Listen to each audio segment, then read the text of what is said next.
Hello and welcome to the show. I'm here on GTA 5 with some more downhill chaos.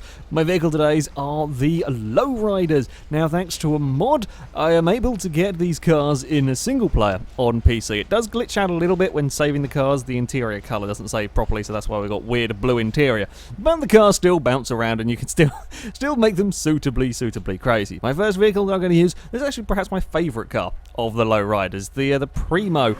Now, because you can sort of mess about with the suspension, I thought it'd be quite interesting to do a run with one of these cars, having the suspension at its highest setting. Now, this should be good for dealing with the bumps, dealing with the demands of this course. Of course, there is another slight difficulty with it, and that is tumbling over. We see this with the high-riding SUVs, the things like the Sand King, the Merryweather Messer, them kind of things, do have issues with this course. I feared that may be the case if you leave it with the lowrider suspension, kind of on, or the hydraulics, I should say, on max. And sure enough, on this opening run, the Primo went for a little bit of a tumble. Just an unsurprising place to have cars tumble over. Many a vehicle has gone for a roll there. I pushed it a little bit too hard, and yeah, it ended up off the course. But it wasn't just the usual spot. This was a very peculiar roll. You kind of get around the first corner fine, and then it almost bumps itself over again. And I'm not quite sure what caused that one there to roll so dramatically. It's a slightly peculiar one, as the car, tumbles and flips and twists, and we lose some more of the bodywork. This is not the greatest car for climbing kind of back up the mountain. While I've got sort of the various modifications from the sort of the lowrider modifications on this car, of course, the engine and so on are all still standard power-wise, so it's not exactly the fastest car, not that good at climbing its way back up onto the course when things go wrong. Again, the main issues that I was having with this car was that it just rolled over. It rolled over too easy. Having suspension all the way up there was great for dealing with bumps, but not so great for dealing with some of the fast corners, because you were taking so much speed the car would just tip over. Even some of the low speed corners, it was just that little bit too much for the car. I mean, that is a strange way to roll at a hairpin. Now, I've clipped the inside of the hairpin before with cars and had them tumble over. Very rare that you roll a car without going anywhere near the inside. We just do a little bit of a jump while we're further down. This bit here was actually a little bit of a faff to get the car sorted for that jump, because I couldn't take enough speed through the corner before, really. Again, a little bit further around, just trying to carry the speed with the Primo, and it's too much. For having the suspension up that high, I was just asking a little bit too much of the car. I did, gradually get the hang of things. Again, I was kind of trying my very best to get the car back under control through that part, a long way on two wheels, but that throws you out of position further down, and then you can't gather it all up, and off goes the Primo yet again, tumbling and twisting and flipping until we eventually find ourselves buried in a tree. Looks really cool. I like the modifications and stuff you can do. This car finally has a use to have one of these cars, in all honesty. However, my thoughts that maybe having the suspension raised up would be good for the cars. No, it's too high. While yes, there are the occasional bits on the bumps where it actually helps having this suspension, it's almost too high. The central mass in this car is now too high, so it is quite a difficult challenge, an interesting challenge nevertheless, to drive this car down the mountain. Other things, I mean, as I said, it's not exactly the fastest of cars, this one. The brakes are okay on the vehicle, but certainly acceleration and straight line speed in the Primo are not amazing. I mean, even on this run, we're having some real two-wheel moments. Like, you can get away with doing things like that. Like, normally that probably roll a car over, but because we've got enough suspension travel, we can kind of get away with doing that. But then in the next corner, we have a big two-wheeled moment. It's, having the suspension raised up is a little bit, it's just too high for the cars to deal with, which is a little bit of a shame. It would have been quite amusing to have had this as now sort of fantastic off-road suspension, but there we go. As I said, that jump there was a real pain. The corner before was very difficult to carry speed without rolling, and you needed enough speed to have enough time in the air to level the car out. So yeah, that was a little bit of a faff. I just about could carry enough speed to sort it out. I mean, again, we're dealing with the landings. I mean, it's pretty heavy landings that this car was going through, and it would deal with it okay as we come into the final corner. It's all sorts of two-wheeled moments through there, which is not particularly good. And again, around the final turn, it's up onto two wheels. But the Primo is across the line. Yes, the hydraulics very, very good fun to mess around with, but driving with it while they're permanently up, it doesn't really work down Chiliad. There are a couple of occasions where it does come in useful, but there's a lot more occasions where it actually causes some more issues. But there we go. Had to give it a try to find out, and then we're just going to kind of bounce around with the with the Primo. Yeah, I like the hydraulics. They're a good fun thing to be messing around, but not necessarily conducive to a great car handling when going down Chiliad. Also, a surprising amount of airtime you can get bouncing or sort of bunny hopping with this car. We go from one extreme to the other. We go to the Voodoo this time, and I've got the suspension. Well, I'm going to be riding it with essentially the lowrider suspension, so it is pretty much as low as it can go. And the Voodoo starts off as a pretty damn low riding car, and it's got huge overhangs at the front and rear. I was expecting this to not really work going down Chiliad. That's why I thought rising the cars up on the hydraulics would be useful. First attempt, I may have got a little bit carried away and not really got the car stopped into that first corner. I jumped on the brakes where I round where the Primo was braking, and that's far too late. And then we tumble and flip into the wall, and we go for a big explosion. Not the greatest thing. And then the second attempt, well, things go better. I brake a bit earlier, but the front of the car gets caught on the mountain almost, and that puts the front of the car up in the air, and then we're not stopping, and now we're back to tumbling down the mountain again. I'm messing about with the hydraulics, but that's not going to do anything. Also, the interior colour changing, it's gone back to green as the car explodes in exactly the same place. That's one of the slight bugs with this being in single player. It doesn't, when I save the game, it doesn't save the interior colour. So yeah, it just kind of goes back to the random default, I think. Yeah, the low suspension wasn't as much of an issue as I thought it was. The brakes were, to be honest, the bigger problem that I had. I mean, again, carrying too much speed into that section is a pretty common thing to do with cars when you're trying to push it, seeing what you can get away with. Yeah, I overshot the corner and got on the brakes, but amazingly, I mean, despite being about the lowest vehicle to have gone down here, we're not having too many problems whatsoever. I do, again, we're carrying a little bit too much speed, thinking I could get away with it, and we go for another spectacular tumble. Quite surprised we didn't actually explode when we wrapped ourselves around the tree there. But yeah, the lack of ride height wasn't an issue whatsoever for the Voodoo, and now we're just going to slowly skid down the mountain on our roof.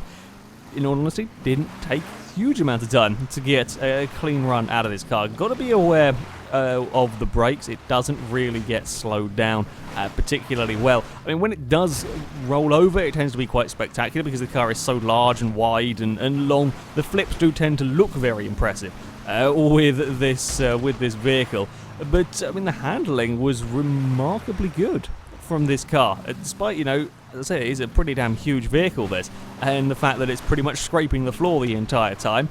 No massive problems. I mean, I can slide its way down there. We can get it turned around the hairpin without any issues. It's not the most powerful car, no, and the fastest in a straight line. The only real place through that section there we just went, you saw in a previous attempt, I ended up getting the car in the middle of that. That upset the front end of the car, bounced it up into the air. But these jumps, we were landing these jumps without any issue, and that's not what I expected. I really thought the lowriders were going to have a lot more problems, especially the Voodoo here, to have a lot more issues dealing with a course like this, but they don't. We did run a little bit wide on the landing of the jump there, but got away again without any real issues. We go up towards another. This is the high speed jump.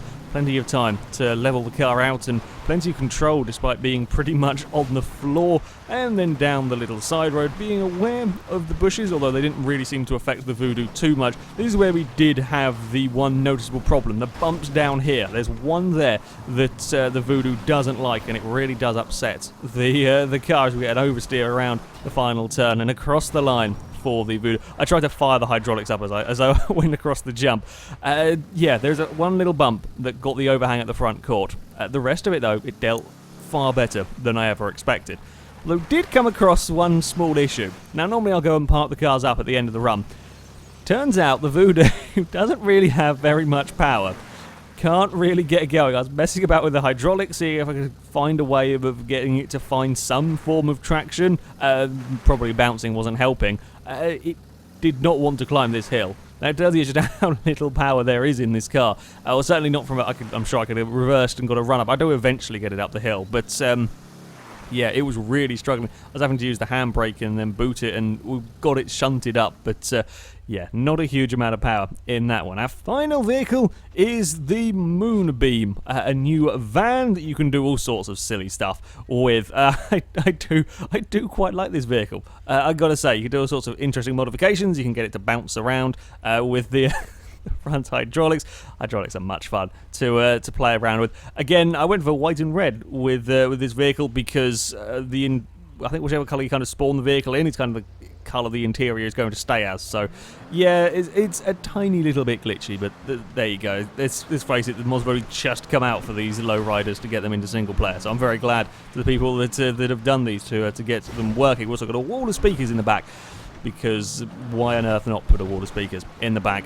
Seeing as I had all the problems with rolling with the Primo, I figured that it'd be a far better idea with the Moonbeam to leave the suspension lowered. I had feared that the lowered suspension was going to cause issues, but again, no problems whatsoever with this van. It was coming down the final little escape road. We clipped the bush and that's enough. The speeds and kind of the demands you were asking of the car, if the bush grabs the vehicle, it just tips it sideways enough to lose control of it. You can't do anything about it other than avoid running through the bush at any sort of angle.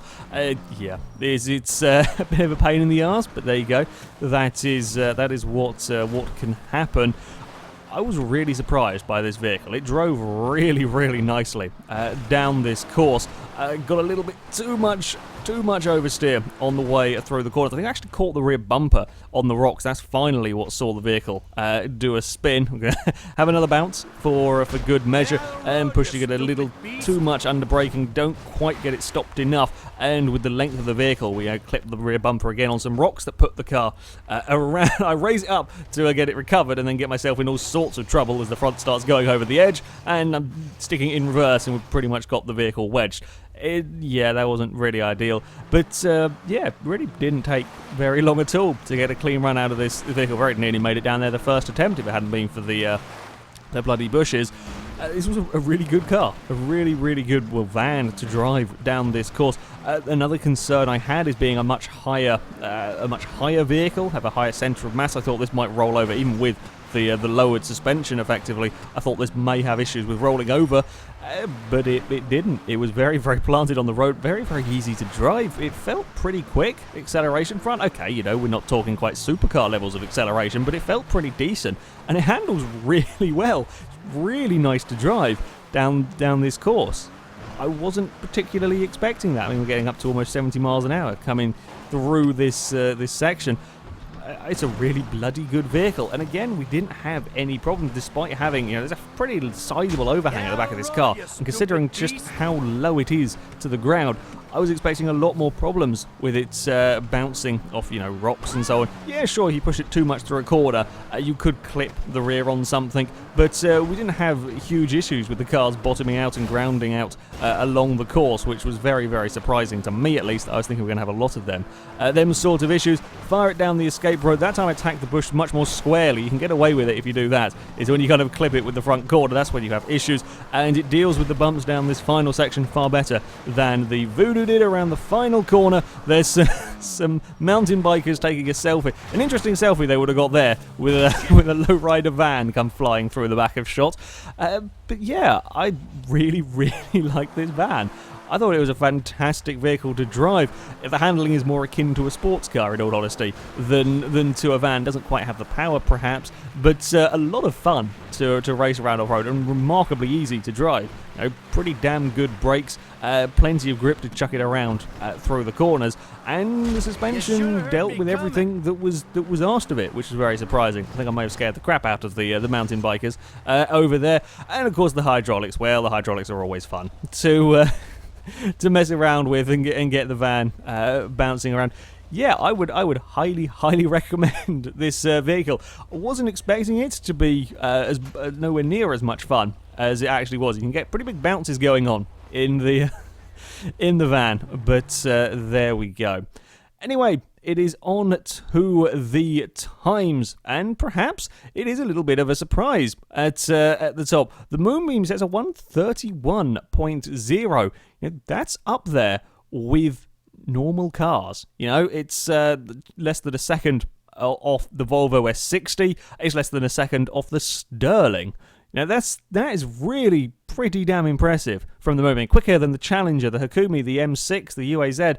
Now, for a lowrider van, that is really impressive, and it's a hell of a lot of fun to drive down the course as well. So, yeah, that may well be my favourite vehicle from this DLC. As cool as the Primo is, I like the modifications you can do to the Primo, the Moonbeam, really rather fast. Further down, we find the other two lowriders. The Voodoo goes into 46th with a 38.3, some 2 and a bit seconds down on the Daewoo, and the Primo is a second and a half down on the Voodoo. They do both beat the Slam van with its terrible brakes. Yeah, having the suspension raised up wasn't a good idea for the Primo. I was curious to see how it would work out, and sadly it doesn't. It's too roly-poly for that car. So yeah, you lose a lot of time in the Primo because you have to be so slow through the corners. And the Voodoo, while dealing with the bumps pretty well, except for that second to last corner, it's not a particularly fast car anyway, and the brakes are generally terrible in it. So yeah, them two, not the most impressive at times, but the Moonbeam was a really rather spectacular vehicle. Anyway, that is it from me. I'll put a link to all of the mods that I've used in the description so you can download them, have a go with them yourself. But thank you very much for watching, and until next time, goodbye.